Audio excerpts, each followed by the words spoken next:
Saludos y gracias por asistir a mi video el día de hoy.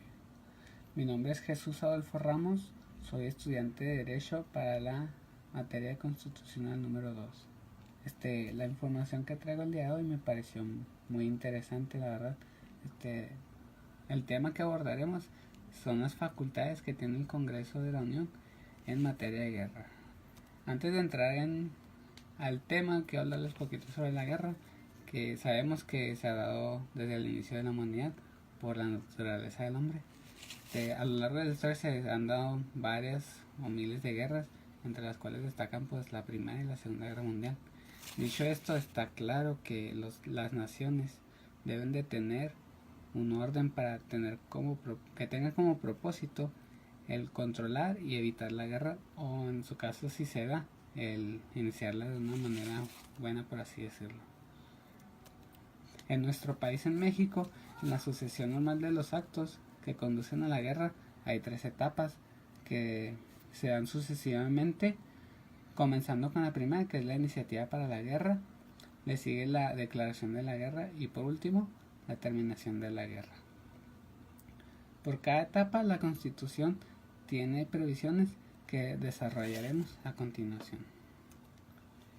Como vemos, la principal y la primera es la iniciativa para la guerra, y entendemos como iniciativa la regla general que consagra el artículo 71. Consiste, como ya lo vimos, en conceder la iniciativa de leyes y decretos al presidente de la República, a los diputados, senadores, así como a las legislaturas de los estados. La iniciativa para declarar la guerra, el artículo 89 en su fracción octava, nos dice que el presidente declara la guerra en nombre de los Estados Unidos mexicanos, pero previo a la ley del Congreso de la Unión. Por tanto, podemos decir que la resolución del Congreso requiere la iniciativa previamente del Ejecutivo. Continuamos con la segunda etapa, que es la declaración de la guerra, que está en nuestro artículo 73, fracción 12, que nos dice que faculta al Congreso para la declaración de la guerra en vista de los datos que le presenta el Ejecutivo. Es decir, se le da la facultad al Congreso de declarar la guerra. Así como la fracción octava del artículo 89, que autoriza al Ejecutivo para declarar la guerra en nombre de los Estados Unidos mexicanos. Es decir, el presidente tiene la facultad de declarar la guerra. Podemos ver que ambas suenan similares, pero debemos de entender que no lo es así y hay que diferenciar en qué. Bueno, el Congreso declara la guerra mediante una ley que como tal solo tiene vigencia dentro del país, para el cual se expide, solo produce efecto para el pueblo. Es decir, tienen la obligación de notificarle al pueblo esta decisión.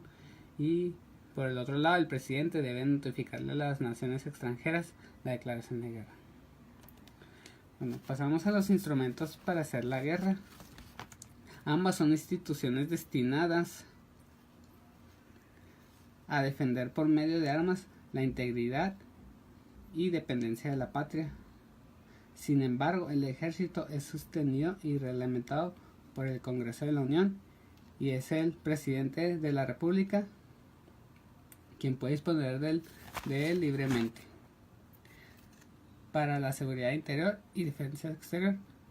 Respecto a la Guardia Nacional, es el Congreso quien proporciona los reglamentos para organizarla y armarla. Sin embargo, es tarea de los gobiernos de quien depende instituirla, y en este caso el presidente carece de la libertad de mando, a diferencia del ejército, como ahorita vimos.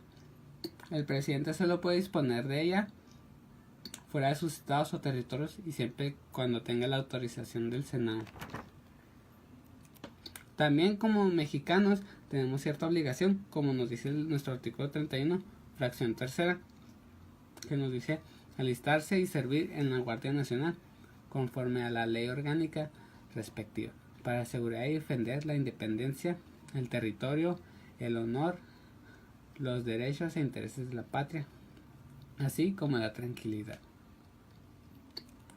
Ya por último está la última etapa y tercera, que es la terminación de la guerra. Habitualmente esta se termina con la celebración de un tratado, lo cual corresponde al presidente de la República con la aprobación del Estado.